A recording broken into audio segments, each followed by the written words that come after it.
Você que está me assistindo, você é bom de eletricidade? Olha a sua pergunta. Você é bom de eletricidade? É bom mesmo? Então vamos lá. Eu sou Pedro Pereira, especialista em reparação automotiva. Sejam muito bem-vindos. Você que é aprendiz de mecânica ou que deseja se tornar, ou já é mecânico, né? E deseja se tornar um técnico reparador automotivo, fique atento porque nessa live tem por objetivo de sanar todas as dúvidas sobre o vídeo que foi postado segunda-feira, dia 5, né, do 9. Foi postado o vídeo sobre eletricidade e também que possamos ampliar os nossos conhecimentos. E lembrando que toda segunda-feira às 18 horas, para você que deseja se tornar um técnico reparador, um reparador, né, um técnico reparador automotivo, eu estou liberando conteúdos inovadores. Toda segunda-feira às 18 horas eu libero conteúdos, ó, bacana, para que você se torne um especialista. Lembrando que esses conteúdos são conteúdos com explicações jamais vista por aí. Então fique atento ao conteúdo de hoje, tá? Fique atento porque hoje nós vamos abordar algumas coisas que isso vai facilitar a tua vida, né? Vai facilitar a tua vida aí no teu trabalho, na tua oficina. Bom, não se esqueça que você deve se inscrever lá no meu portal pedropereira.com.br para vocês receberem conteúdos que a gente for postando e também vocês receberem o e-book que a gente vai liberar, todas as lives a gente libera, tá bom? Legal? E não se esqueça que o portal pedropereira.com.br você pode me seguir pelas redes sociais e o link para você se inscrever está aí na descrição do vídeo. Repetindo novamente. Bom, vamos correr porque tem muita coisa para a gente ver ainda. Aqui, pessoal, é o seguinte. Por que é importante saber a classificação dos resistores? Porque é necessário a gente saber. Porque é importante a gente saber a classificação dos resistores. É importante a gente saber por quê? Por que é importante? Para que possamos definir o valor correto dos resistores para determinar ou para uma determinada aplicação. Então vamos ao quadro e vamos entender, né? Vamos ao quadro e vamos entender o porquê. Então aqui, ó, eu tenho o que aqui, pessoal? Eu tenho os resistores, né? Eu tenho vários tipos de resistores e esses resistores eles têm uma classificação por cores, é lógico, por cores. E eu estou falando isso para vocês porque eu quero vocês fera em eletricidade. Eu quero vocês rebentando em eletricidade. Então é o seguinte, vamos lá. Se eu for fazer uma reparação em um veículo, dificilmente eu vou precisar classificar um resistor, porque geralmente isso é utilizado mais para eletrônica, para quem trabalha com reparos de equipamentos eletrônicos. Porém, vocês como especialista têm que saber no que vocês estão mexendo. Entendeu? Por que eu não quero vocês só buscando dica no YouTube? Eu quero vocês também multiplicando dicas no YouTube. Então vamos lá. E aí, o que acontece? Lembrando que os resistores são classificados por cores. Olha que bacana. E existe uma tabela que você classifica os valores dos resistores. Quem não tiver essa tabela, não se preocupe, porque hoje existem aplicativos que você pode fazer essa classificação. Lembrando, tá, que existem vários tipos de resistores. E quais são os tipos de resistores? Eu tenho resistores fixos e também eu tenho os resistores variáveis, né? A gente tem os resistores variáveis. É justamente o que nós vamos ver agora. Só que antes eu quero mostrar algo para vocês importante. Olha para vocês ver a importância de conhecer eletricidade. Eu tenho aqui, vou colocar aqui na mão, não sei se vocês vão conseguir enxergar. Eu tenho aqui dois resistores, tá? Tenho dois resistores aqui. Tá vendo? Eles estão emendados aqui, ó. Acho que vocês estão conseguindo enxergar. Ó, dois resistores. Tá aqui. Então os dois estão um ligado ao outro. Os dois estão em série. O que acontece? Quando eu vou fazer uma reparação ou dependendo do reparo que eu vou fazer, ou se eu quero fazer um teste, eu preciso saber qual o valor do resistor. E existe duas possibilidades de você ligar o resistor. Você pode ligar em série e você pode ligar em paralelo. Qual que é a vantagem da gente ligar um resistor em paralelo? Então vamos lá, eu tenho aqui o meu resistor, eu vou colocar aqui o meu multímetro, não sei se vocês estão enxergando a ponta do multímetro, eu tenho aqui o multímetro, vou colocar o meu multímetro aqui, vou ligar o meu multímetro, só um minutinho pessoal, liguei o meu multímetro, e olha, qual que é o valor do meu multímetro, do meu resistor ligado em série? Deu 44 ohms, aí 40.9, certo? Então, olha só que bacana. Agora, eu preciso de um resistor de 11 ohms, 10 ohms, vai, de resistência. O que eu vou fazer? Eu tenho um resistor nesse valor? Não. Eu preciso de um resistor para fazer o meu diagnóstico? Eu não tenho. O que eu vou fazer? Como que eu vou fazer se eu não tenho um resistor ali de 11, 10 ohms, 10,5? Eu não tenho esse resistor. Eu tenho um de 22. Então, o que eu faço, pessoal? Eu pego esses dois resistores e ligo eles em paralelo. Quando eu ligo os resistores em paralelo, olha só como que ficou. Não sei se vocês conseguem enxergar. Olha só como que ficou. Os resistores ligados aqui na minha mão, ó.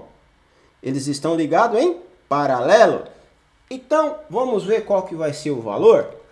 Se eu liguei os resistores em paralelo, olha que bacana. Olha para quanto foi o meu valor. 11,3.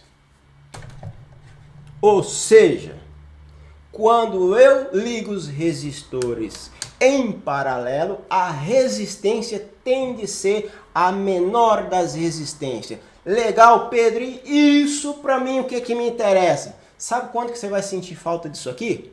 Quando você for explorar rede CAN, rede multiplexada, quando você precisar trabalhar com rede CAN dos novos veículos, com essas novas tecnologias que estão aí você vai saber, vai falar, olha, bem o Pedro falou lá atrás. Assim como eu falei de veículo elétrico, vocês perceberam, eu estou falando da classificação dos resistores e as medições dos resistores e a ligação dos resistores em série e em paralelo.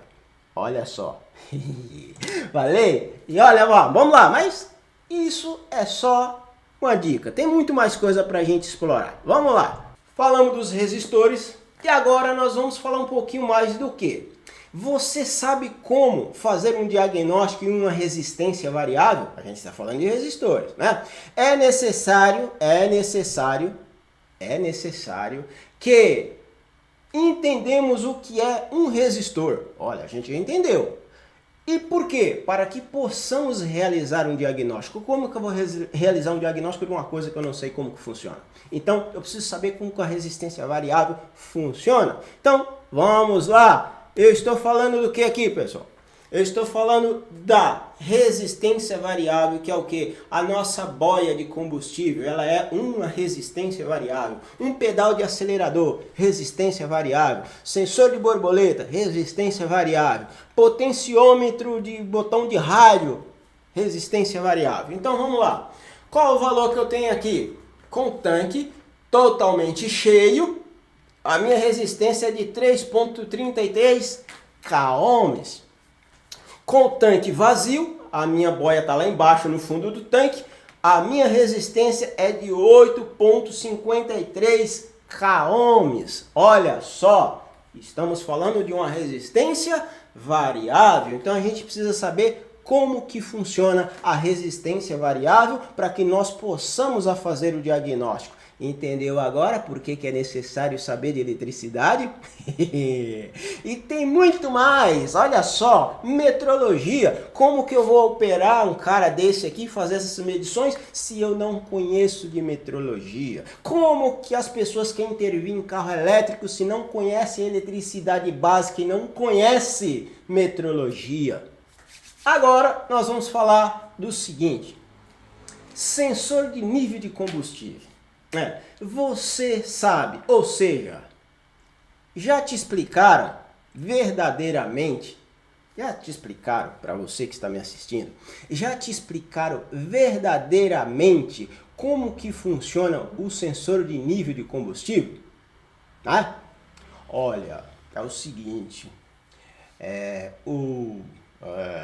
a boia ela manda uma informação para o quadro de instrumento e essa informação o quadro sabe se o tanque está cheio ou está vazio. Pelo amor de Deus, pessoal, pelo amor de Deus. Vamos lá, vou te explicar, vem comigo. Vou explicar para vocês verdadeiramente como que funciona. Primeira coisa, pessoal, eu tenho um quadro de instrumento. Ó, presta atenção, hein? Eu tenho aqui um quadro de instrumento. Atrás desse quadro de instrumento eu tenho uma placa eletrônica, lembrando, hein? Uma placa eletrônica. E aqui eu tenho um processador, lembrando que para esse cara funcionar a maneira que vocês estão vendo, existe que muitos quadros de instrumento dos carros mais atuais, é necessário você fazer uma programação através de equipamento diagnóstico. Bom, e aqui eu tenho o que? Eu tenho a nossa boia de combustível que está emergida dentro do tanque de combustível. Muito bem. O que esse cara faz, pessoal? Ele libera por uma saída, ele libera aproximadamente 3,5 a 4,5 volts, com uma determinada amperagem que vai variar muito. Ele libera por uma saída, tá? Uma perna do processador libera, certo? Libera, vai lá e passa e vem parar onde? Aqui, onde é a minha resistência variável.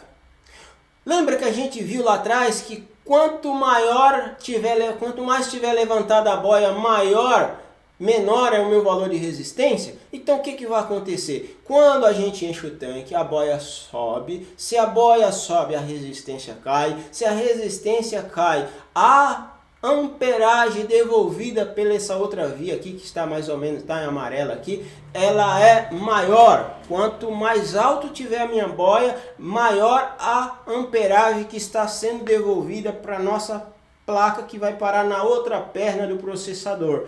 Quando essa informação, essa alimentação chega lá, é a hora que vai movimentar o ponteiro do combustível.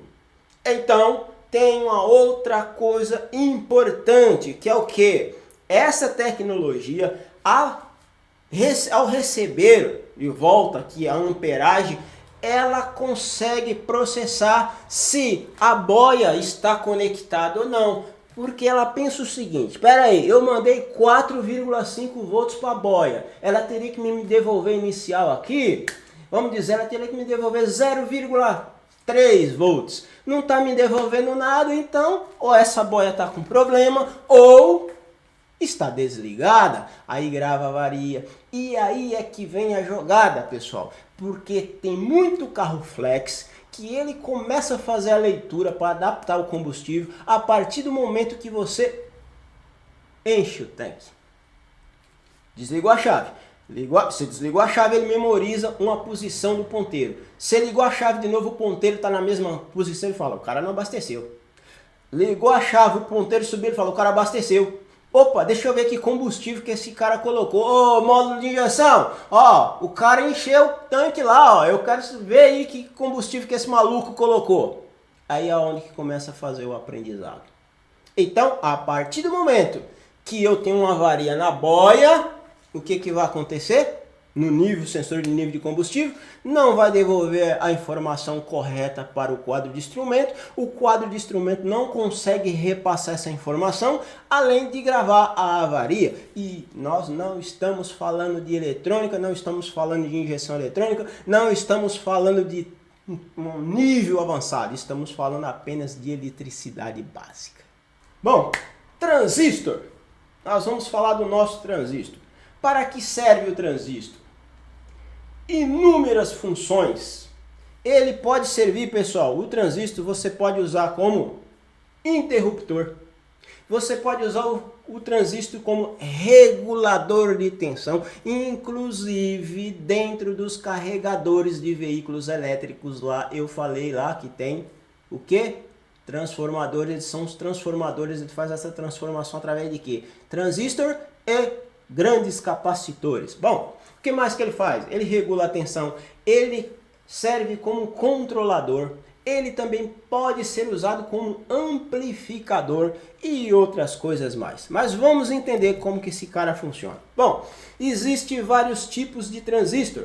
Ah, Pedro, mas peraí, eu vou mexer com carro e eu preciso saber disso? Sim, faz parte da eletricidade básica. Então vamos lá, pessoal.